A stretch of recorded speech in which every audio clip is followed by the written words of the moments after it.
Good evening, ladies and gentlemen, and welcome to Con Lounge Time, the segment where we sit and listen to hot saxophone riffs until we inevitably catch Saturday Night Fever. I'm your super sensual host, Javier Khan, bringing you that smooth music to get groovy tonight. Hey, Illy, this isn't lounge time. What? No. This is actually prime time. What? This is prime. Jesus. Damn station schedule. I'm gonna have to speak to the manager about this. Put me in the wrong slot 2 weeks in a row. Don't forget the light. Oh, yes. The light, of course. And the other light.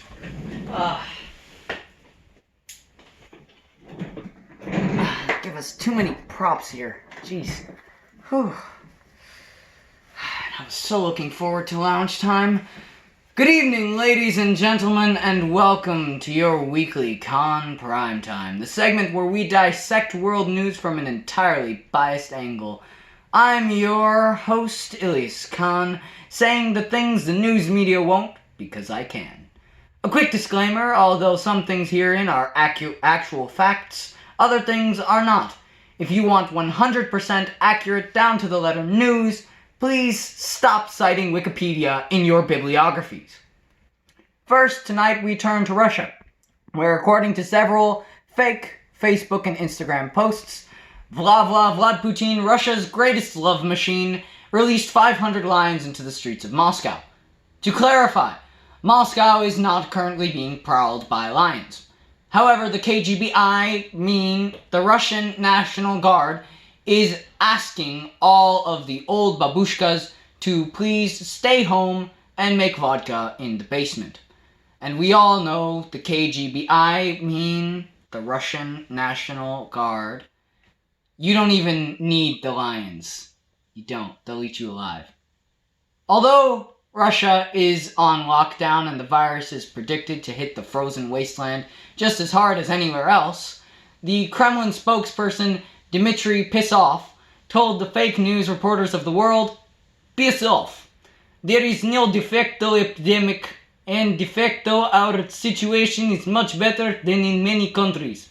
That is definitely due to the measures that our government began to take in advance, de facto." According to one Sergei Alkoholsky, Russia is already knee-deep in finding a cure to corona. According to Alkoholsky, Russia is only months away from not one but 2 vaccines to corona. You know what this means. Russia can see the future too now. We never would have thought, but the Russians and Israelis are actually working together to give us all a way to cheat on the lotto. We must stop this heinous interference in one of our nation's most sacred institutions. What these Ruskies and Israelis fail to understand is that here in America, when we gamble, we don't want to win. No! We want to lose and feel miserable, then get addicted to trying to win and eventually run out of money and let the capitalist economy feed on our broke-ass corpses. That, my friends, is the American dream, and it is something that we must all protect. Now on to India tonight, where the world's largest lockdown is currently taking place. The country's 1.3 billion people are now in full lockdown, according to the ruling BJP party. On Tuesday, Prime Minister Narendra Modi pulled off another of his surprise national shift shenanigans, giving 1.3 billion people only 4 hours notice to effectively self-quarantine before all non-essential businesses and services were shut. Police now roam the streets of many major cities like hungry dogs looking for stragglers who have decided to spend the day outside. What happens to them? You don't want to know. Now you may remember that Modi has pulled a 4-hour national shift before. In 2016, Modi gave India a warning 4 hours before making half of the country's cash no longer have value. But this time, it's different. While last time people spent days waiting to be issued new cash, Now the people of India, already struggling with glaring poverty and an obvious lack of a functioning social welfare program, are without jobs. They are without easily accessible food, and in some cases without easily accessible water as well. The lack of due notice, combined with India's already massive economic disparities, make this lockdown perhaps one of the BJP's biggest flops. The next one up being, of course, the Bollywood film Panipat.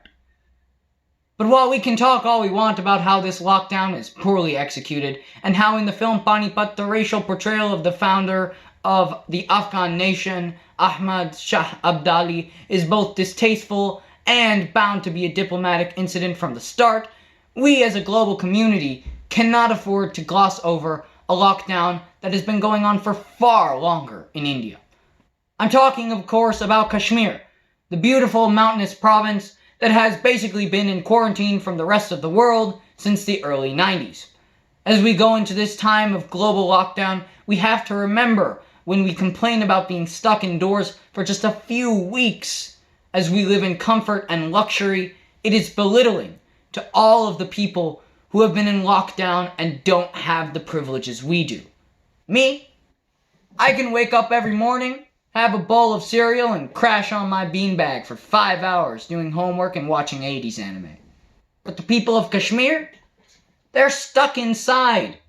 Without proper health access, they have no internet or even personal liberties, because the Indian military has had their state on lockdown for more than 20 years. So the next time you think about how sad it is that you can't see your friend or significant other, first, give them a video call. I mean, when I listen to y'all talking about your SOs, like, damn, Chico, take a cold shower.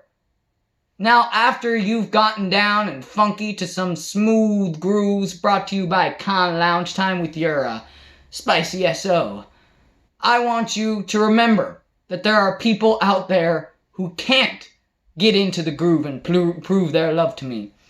In this situation, I know it's dark and grim, but we have to remember that compared to others, we're the lucky ones. Finally, tonight, we have some breaking news from the economic sector. The economy sucks toasty buns. Since the corona beer shortage, I mean coronavirus outbreak, the American and global economy has tanked. If you pay attention to the stock markets and have seen those scary graphs that they have that show a red line descending into the murky depths of recession, you already know this. Now, most Americans, unlike Steve Mnuchin, do not have an economics degree. But when we see a red line going down, we know it's bad. Much bad. But you just can't take your eyes off that red line. So bright and shiny.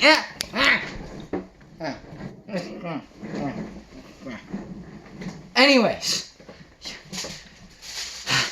it looks like the prospect of a recession or even depression is possible. So we've come up with a plan to save the American people. It's pretty simple. Just don't follow the president's lead. This is how we avoid destroying the nation and the world. Listen to your local and state officials and listen to doctors. It isn't that hard. Look for news articles, interviews, and other media with people you know are actually on the front lines or at least know what they're talking about. Just don't listen to the President of the United States of America or any of his advice. Problem solved. Guys, we did it. We stopped Corona. You know what that means. We should all go out for drinks. A few bottles of Corona Extra on me. Wait. Damn it, we still have to do the social distancing thing. I guess we'll have to have some cocktails over a Zoom call. Wonderful. Well, suppose that's all for tonight, folks. See you next weekend on Con Primetime.